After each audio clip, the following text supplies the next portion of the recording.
Are you an early stage founder revolutionizing the future of retail? Then you're in the right place.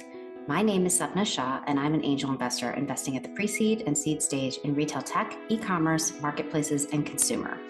I'm also the founder of Retail X Series, an ecosystem to help early stage founders in the retail and consumer sectors. Retail X Series includes events, a YouTube channel, a Slack community, resources for founders, and this podcast. In this podcast, I interview founders, investors, and experts in the retail space, and we dig deep into the tactics around key topics that early stage founders want to hear about. Welcome to the Retail X podcast. Hello, everyone. Today's episode is all about wholesale, and particularly wholesale into Nordstrom. Our guests today, Niki and Ritika Shamdasani, are the co-founders of Sani, an apparel brand inspired by South Asian culture. Niki and Ritika will take a deep dive into how they got their brand into Nordstrom, the mistakes they made, and their advice for founders who are considering wholesale channels. Welcome to the podcast. Thank you. We're so glad to be here. I'm so excited to have this conversation. So let's start with background. So can you both tell us a little bit about yourselves and your background before we get into the Sani stuff? Absolutely. Ritika has a shorter resume for reasons she'll share, but I graduated, went into federal consulting, left that very quickly after I realized that I did not like consulting at all in that way. Then ended up going to a startup accelerator for early stage media companies, which is really where I saw startups in action for the first time. Of course, in a media landscape, which is also very complicated, just like fashion turned out to be. After that, ended up doing a little bit of podcasting gigs and design thinking, a few other things. And that was really when the idea for Sani could germinate, because I was figuring out what I really wanted to do next. At the same time, Ritika. Yeah, so Niki is right. I don't really have a background per se, but since I don't, I get to start from the very beginning, my birth. Niki and I are 7 years apart. We're sisters and co-founders. And we grew up in Fayetteville, North Carolina. It's a small military town, and we actually grew up around entrepreneurship. So our dad has a company with his 7 brothers and sisters. And as we were growing up, we were seeing this world of really building a company from scratch, right? Like they came here from India. They didn't take on any funding, bootstrapped it themselves. And I think we started to see like entrepreneurship rub off on us, even if we were like, we would never go into the family business. That's what we would tell people. So like that side was always going on, I think, for both of us. But I actually was super interested in computer science when I was in high school. So I ended up doing some camps like Code with Classy, Girls Who Code. And then I even interned at Amazon for a summer as a like software engineer intern.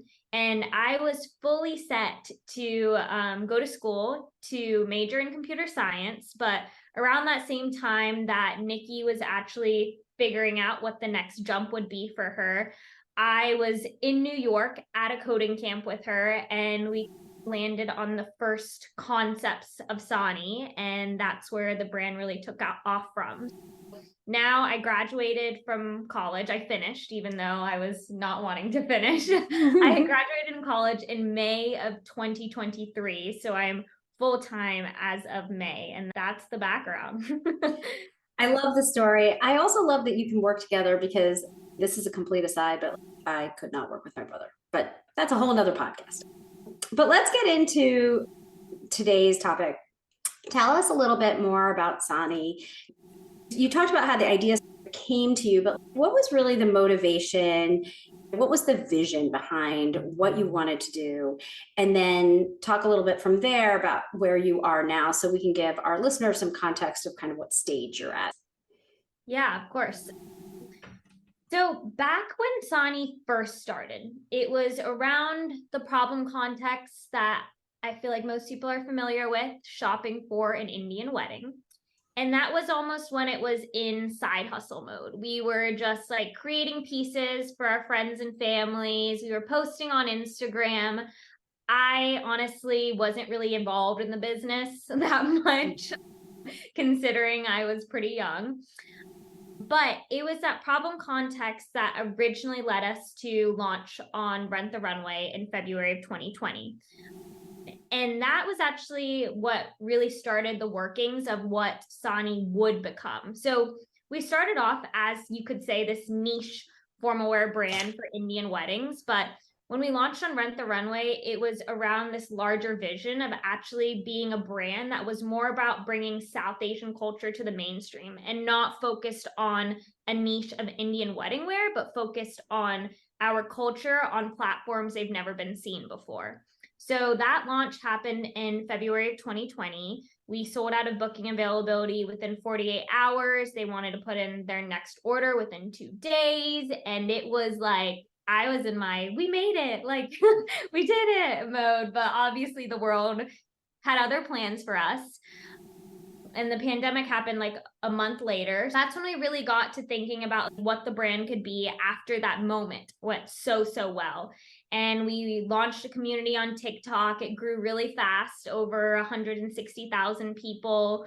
And we expanded the brand to what it is today, to be a brand bringing South Asian culture to everyone with products that expand beyond just Indian wedding wear. So for us, we like to say our product assortment is everything that you would pack for a destination wedding. That means loungewear, that means casual dresses, that means fun sets. And it does also mean like the formal wear piece of it too, but that's now actually a smaller percentage of our business. And so we are now at a stage in which we are growing all those categories that I talked about, while also doing some more partnerships and just building the brand. I think before we were experimenting and tinkering, but this is like the fun stuff. Like now we've figured out like what works, and we're just dialing it up and seeing how much we can expand from there. I love that. And I love the whole rethinking of what Sani was during the pandemic. And I think everyone listening to this podcast is probably thinking, yes, I also had to rethink my entire brand during the pandemic. What a great story. So let's dive into the Nordstrom piece. And I think, as I've mentioned to both of you separately, that this is a question that comes up all the time with founders in this audience who have apparel, accessory, beauty brands, shoe brands. They want to get into Nordstrom. It feels like this magical black box that you can like somehow get in. And so I think your story is really interesting. So let's start with the beginning. When in your evolution as a company, did you start planning for wholesale in general? Yeah, so Nordstrom, let me say in particular, was always on our vision board. We knew we wanted to partner with the best of the best, and Nordstrom was that. In terms of wholesale, a lot of our preparation happened after getting the deal. And I think that's how a lot of this works, because you might not be totally ready. Who knows what totally ready is for such a big next step for your company? We obviously had a sense of like, we can deliver on a good product for them. And we're pretty honest with kind of the quantities we were working with from the start, while also saying we'll prepare for more and more over time. But we knew we can make a good product. The rest, how much time it would take to do all of the other things, that was, all right, we're going to make it happen once the deal is set. I love that. Okay, so I think your advice here is don't prepare, just get the deal first and then figure it out. It's no, you can deliver a good product. I really think both of us felt very confident about that part. And then the rest was figure it out along the way. Okay, amazing. So you mentioned that Nordstrom was always on your vision board. Why Nordstrom? But why did you think that was such a fit for your brand versus Bloomingdale's, Saks, Macy's? Yeah, you know how there's this gut feeling, and it's so weird. I can't pinpoint it, but if someone said, does your brand want to be in Bloomingdale's? I'll tell you no, right off the bat. And I think it's because what Niki said, we want to go to the best of the best, and we want to go to the best of the best who's continuing to do the best of the best. I think Bloomingdale had its moment, but I think Nordstrom's the one that's continuing to do truly innovative stuff, whether it's like with people like Olivia, who is coming out with these crazy pop-ups in New York City, or just like their New York City store. And they have this promise to customers that I think really aligns with our brand about being customer centric, and that's something that we've actually pushed a lot too. So the values aligned off the bat, plus it was a little bit of gut, and I think that's why it made the perfect partner. It's interesting that you say that, because I think there is definitely gut in it. And I think you highlighted some of the pop-ups and things that they're doing. Like, they do work a lot with startups, and a lot of startup brands therefore also want to continue to work with them. And it's this sort of flywheel that happens. All right. How did you get that initial intro? How did you get that first meeting? How did you prepare for that? Please tell me you prepared for that and didn't just go with it. I feel like we've made ourselves look bad. Like, we figured the rest out. So we were very lucky. One of our advisors, Andy Gunn, the founder of Bonobos, sent us an intro to Pete Nordstrom.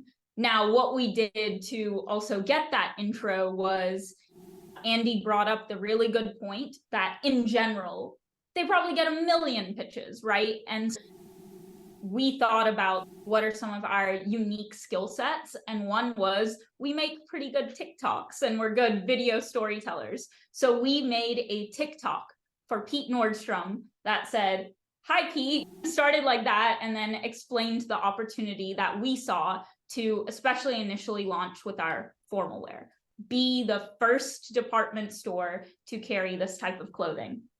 So obviously it was that and a warm introduction sort of to the very top. But I think what's really cool is he actually watched the video, he actually considered the opportunity, and from there we were passed off to the right team. So it was not a done deal by any means. It was, let's have a meeting. I love that you said, what are we good at that we can bring to Nordstrom? And that TikTok thing is so interesting, because I'm not sure that many brands that I've talked to think about it that way. They think, let me put together a deck and samples, and there is a way that these kind of introduction meetings go.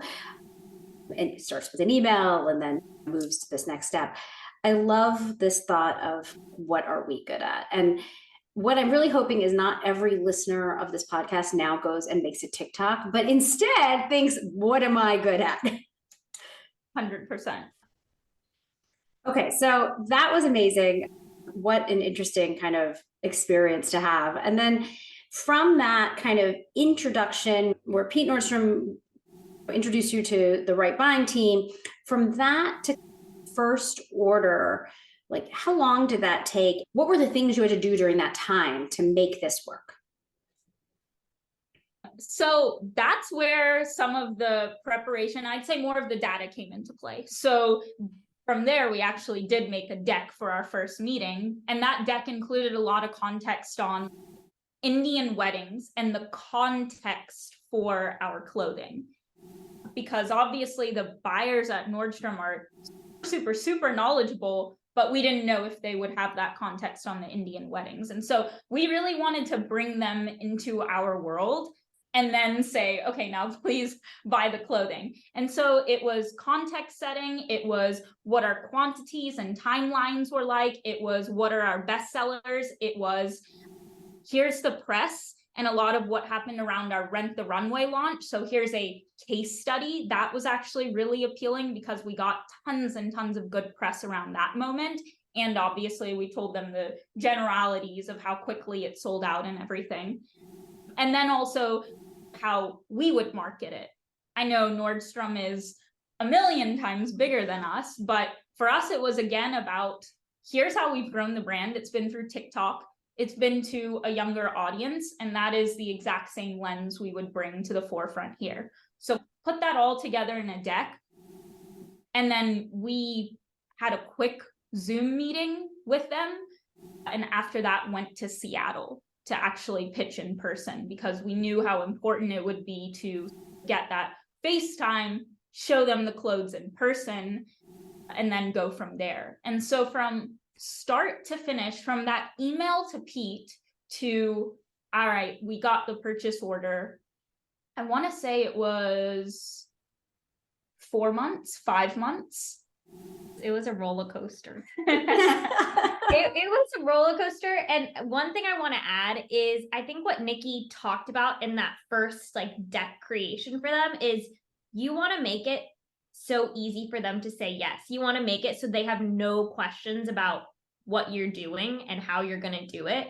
And that was our ultimate goal. But in that first Seattle meeting, we shipped all of our samples ourselves. So Niki and I are the only full-time people at Sani. And we were doing this carrying 60-pound boxes in Seattle, shipping stuff over, then going early in the morning to steam everything at the showroom and making sure everything was perfect. It was so detail oriented at that time. And I think you're forgetting the saddest part is that when we had the first initial meeting, like it wasn't that we walked away with the PO leaving Seattle. So we actually thought we botched the deal and it was done at first.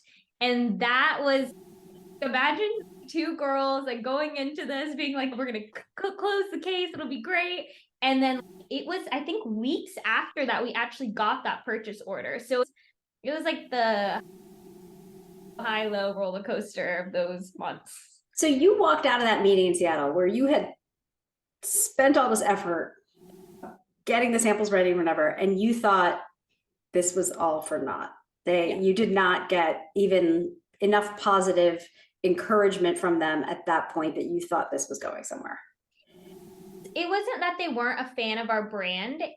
We just expected the purchase order in person. And I think that was the naiveness of not understanding how corporate sometimes things are and how it needs to be passed off to so many people. And there's so many other like things that they have to consider before they can do that. Yeah. And in addition to that, it was going to be a new category for them. So we definitely didn't consider that and how that would also play into the timeline. Sure. That makes a ton of sense. Okay. So that's the perfect segue into the next question I had, which was you got the purchase order, you've stopped the roller coaster ride, and now you had to be prepared to work with this very large company. We have previously talked about NordstromSupplier.com and how that was a critical element here. Maybe tell us a little bit more about that and the other things you had to do to really understand what it was going to be like to fulfill this purchase order and actually sell it at Nordstrom. Yeah, NordstromSupplier.com has become like my textbook. Like I study it every now and then, make sure nothing's changed. So basically, that is a website going through all of their requirements for suppliers, down to here are the RFID tags that you need to make sure are attached to your garments. Here's what tells you if you need 2 tags, 3 tags, here are the people you go to, all the way to here is the type of box that you need to pack things in. It is a bunch of different requirements. And my understanding is other stores, like even other department stores, also have very lengthy supplier requirements. So it's been good for us to learn through this process. But the first thing when we got that website, and we got that website soon after the PO, maybe even instantly, like here is the PO and FYI, you're going to need to follow these things. I just dove straight in and started to take notes as if I was a student. And I think what I personally became very overwhelmed by was the number of ways to mess things up when there are that many requirements. And other stores do this too, but you can get fined if you don't meet those requirements. So to me, it was just, how do I make sure every single thing is done perfectly at every single stage so that we're not going to get fined? Once I went through it myself, and obviously you have some time because a lot of the requirements are around labeling and poly bags. It's not like the garment that's being produced at this exact moment has to be like this. So you have your production time to really get into it. But for me, it was, I need to understand it for myself as best as I can, and then made a guide for the production team in terms of here are all the things that need to be done before this leaves India. And then a list for our team. Here are all the things we need to buy and be prepared with when it reaches here, because what we had to do was ultimately unpack certain things from India and repack them and then have them go on to the distribution centers. So truly, it was just like taking a class and having to pass the exam in the end. And now I think I'm a little bit of a NordstromSupplier.com expert. I'm going to send everyone to you when they have questions. The amount of effort that must have taken was not insignificant to make this successful. And I'm really glad you talked about that, because actually was at Nordstrom maybe 10 years ago. I advised a company that was selling into Nordstrom, and they clearly did not take the NordstromSupplier.com class, because they did mess things up and they got a million chargebacks and they got a lot of their products sent back, and it was not a positive experience. Really important, I think, piece of information for those who are thinking about Nordstrom. And frankly, it might be helpful to look at it beforehand to see if you're ready and to see if your manufacturing is ready, right? Yeah, absolutely. I will say though that even if we had looked at it right before the meeting and used that as a gauge of whether we should take the meeting, I think we still would have done it. And it's now, I will say, it's a very good like forcing function for getting a lot of your systems in order. Like, it's made the rest of our business, I think, better and more efficient. But Sure. 100%, people still should have some sense of what they're getting into. And I just wanted to add one thing. No one knows this, but Niki is the most detail-oriented human I've ever met. So if you're like me, make sure to read that thing in advance. I think the reason she's not like telling you that like she would turn down the meeting is because like details don't scare her in the same way I think it scares some other people. That's actually really funny, because I think you're right. I think people gravitate towards the things that make them comfortable. And sometimes these kinds of things in these wholesale relationships are so detailed and take so much time that you would much rather do something more fun than this, right? Really great point. Okay, so you've clearly memorized the NordstromSupplier.com website. So what worked well in those early days, and what were the things that, even though you knew it had to be like X, Y, and Z, what were the things that might have been more prone to error? Where were the kind of easier things and the harder things? So we tried to over communicate with our manufacturers as much as possible. So even if a document was sent at the beginning saying these tags need to be on every single thing, we at the right stage would be like, can you show us a picture of one product with the right tags, one poly bag with the right stickers, and so on. And so I think it was just making sure that we were stressing over the details and showing how much it mattered. Depending on the manufacturer, maybe they haven't worked with a brand working with a department store before, so they may not even know about chargebacks. But like, we were very clear. We were like, for every mistake like this, we get fined. And so I think that over communication was important. And then I think also there are so many numbers, even like the quantities, they have to be exact or over, because that's what Nordstrom needs. Otherwise you get fined if you do under that. And so having multiple checks on ourselves, like even with the way we were receiving inventory and then where that inventory went, I think what I'm trying to say with all this is not just one check, triple check, quadruple check, because we did find issues on the quadruple check too. And there were errors the first time around with some of the quantities and some of the tags that we were able to catch and fix before sending them on. And then even this most recent time around, we didn't realize some of the guidance had changed around one of the boxes we needed to use. And so I had not double checked that. I had single checked it last time.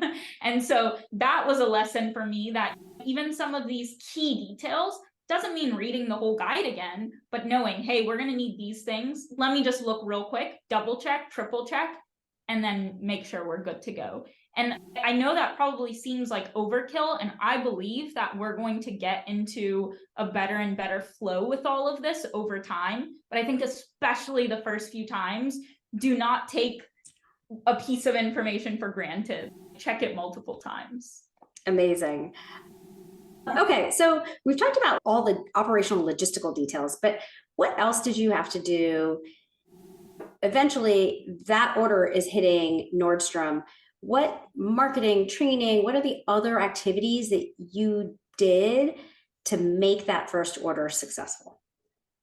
Yeah, I think maybe categorizing this in 2 buckets can be helpful. So there was like training that we did like with the Nordstrom staff, and then there was like the marketing that we did on our side and in conjunction with the Nordstrom team. So we learned pretty early on that the 2 stores that we were launching in were Tyson's Corner and Paramus, New Jersey. And then we were also going to be on Nordstrom Online.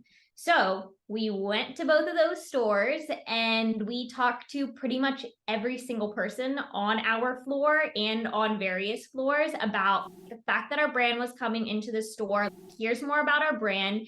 Here's like the context of like where you would wear like something like an anarkali, and here's how you drape it. And then down to even we held little like sessions with like the main people who worked in like the formal section, in which we gave them chai, we gave them samosas, we like created this whole like hot charcuterie board because we wanted them to understand everything. We wanted them to be in the world that we were trying to be in. And so that was on the like in-person side with the Nordstrom team. Then on our side marketing, we had started tinkering around with what could a Nordstrom launch look like from the very start of it all. Even on that deck, we had ideas around color customizations. We had ideas around who we were going to pitch to write about it, about what our social ideas were going to be. And then I think what happened is it just hit us. We didn't have an official launch date. And then all of a sudden, I actually remember this very distinctly. I was in class and Nikki texts me and she says, Nordstrom's live. And I'm like we like asked them in advance, like they just hadn't given us a date, and the next thing you know, it's like completely up on the website. So like the preparation, we did not prepare us for that moment still, and that's when we went into overdrive. Like I think I made all of the assets for us to post on social that day, and I like made it like super quickly, like all the stories, all that kind of fun stuff, while Nikki was like sitting there like writing the emails to everyone. And what ultimately I think was the best marketing thing we could have done was actually related to our Nani. So our Nani, we took a video of her going into the Nordstrom store at Tyson's Corner and seeing our product for the first time. And that video, between all the social platforms, I think got over 8 million. It was something crazy, like insane, to where random people were coming up to our Nani, like wherever she was, being like, you're the Nani from the Sani video. And she like was like loving it. But it was those videos that actually drove awareness to the brand and to the launch in a way we did not imagine. That's what drove the sales. That's what drove people buying online, in store, coming to see us. That was the icing on top of the cake. And yeah, it was planned that we'd make TikToks, but not necessarily planned that it would do that well or that we'd make them in that style. And just to clarify, for those listeners who don't know what Nani is, it means grandmother. Yeah. So interesting. Okay, you've now been working with Nordstrom for a while. So how much work is it to have a department store partner like a Nordstrom? Kind of what % of your time are you spending on that relationship now that you've gotten the initial stuff off the ground and now you're in that reorder mode and thinking ahead to expanding the partnership? That first time around, I want to say it took 60% of our time. And then this time, I would say it was closer to 30%. Next time, TBD. But I think it definitely took more time than we were expecting. but ultimately it was so worth it because of the jump we saw from even the first to the second order. Putting in the effort really made a difference. And I think people asked us what wholesale partner is next, like pretty much immediately. Who are you thinking about? How are you expanding your wholesale strategy? And for us, we were pretty clear that we want to just do really well with Nordstrom. And then we are thinking about that long term, but in the short term, that is what our focus is. And I think that was really beneficial for us. And decided to put in a lot of time. Some of it was unexpected for sure because of all the snafus along the way, because of all of the requirements. But we saw an immediate decline in the amount of time it was taking, as even our manufacturers knew what to do the subsequent times around. I definitely would caution people that it's going to take more time than you think, 100%. But if you take the time to make especially that first one go really well, then you're setting yourself up for a really good partnership. I think even to the point you made about the brand you had worked with before, right? It's worth it to take that time. Another thing I want to add to what she said is that because we put in all that effort, the order 5x'd from its original order within less than a couple months. And I think that's just an example of the effort was worth it immediately. I love that. I love that all this effort up front has the longer payback time, and the second order took less time than the first one in terms of your time. But let's just be clear, even for the second order, if that's still taking 30% of your time, that's still a lot of time. And I think that point is really important, I think, for founders to understand that to really make these kinds of partnerships with major retailers successful, you got to put a lot of effort in. And how you're doing it with such a small team is also incredibly impressive. Okay, are you working on expanding the relationship going forward? And if so, what are you doing? We are expanding the partnership with Nordstrom, and actually we started off in 2 stores and online. We are now going to be in 4 stores. So we were in Tyson's Corner, Virginia, still are, Paramus, New Jersey, and now we'll be in Chicago and Houston as well. We are looking to continue to expand the number of stores. Do we think every single door down the line? Probably not. Probably going to be the key markets for us and them for the clothing we're providing.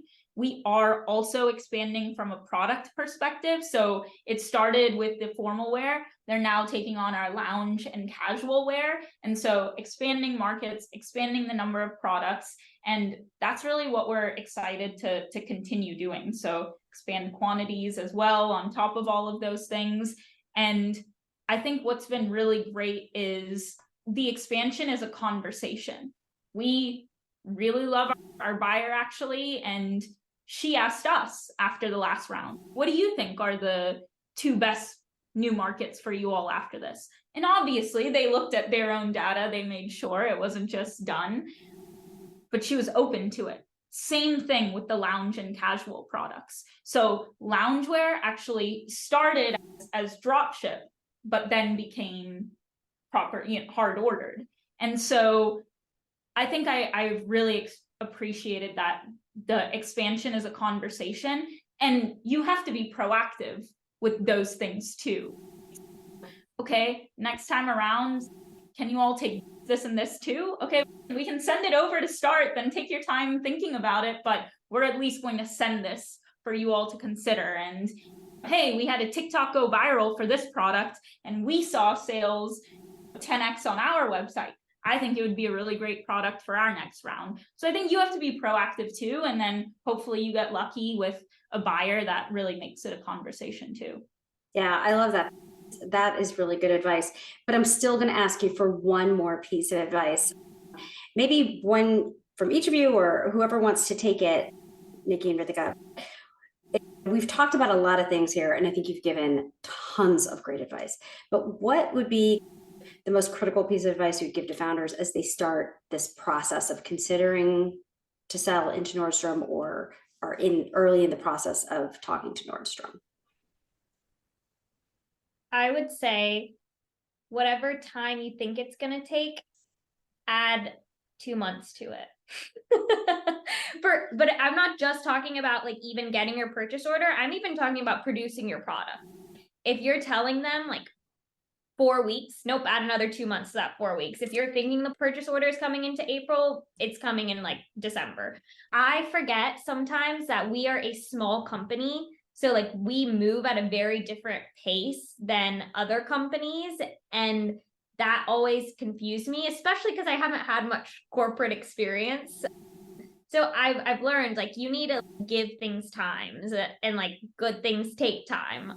So make sure to build that in. Love that. That's great. And I think what I'd add, that's really what her advice speaks to, is be a good partner. You have to remember, like, this is a partnership, and that means also being open about your capabilities. I think we were so scared to say no to anything, but then we might have been over promising and under delivering. You don't want to do that. So be a good partner and communicate, including when things go wrong. Be proactive about the communication, be proactive about the timelines, and yeah, just think about what you would want in a real good partner and successful working relationship, and then do that. Dating. Everything in life is like dating, I swear. That's what every analogy is. Oh my God. I love it. Okay. On that note, be a good partner. It's all about dating. Niki and Ritika, thank you so much for sharing your advice and tips on the podcast. I really appreciate your time today. Thank you. And thank you for listening to the Retail X podcast. We'll have another new episode out shortly. Thanks for listening. If you'd like to learn more about Retail X Series, check out www.retailxseries.com for more information, including recordings of past events. You can also follow us on Twitter and Instagram at Retail X Series. You could also learn more about me, find fundraising resources, or submit a pitch deck at www.redgiraffeadvisors.com. Thanks, and catch you next time.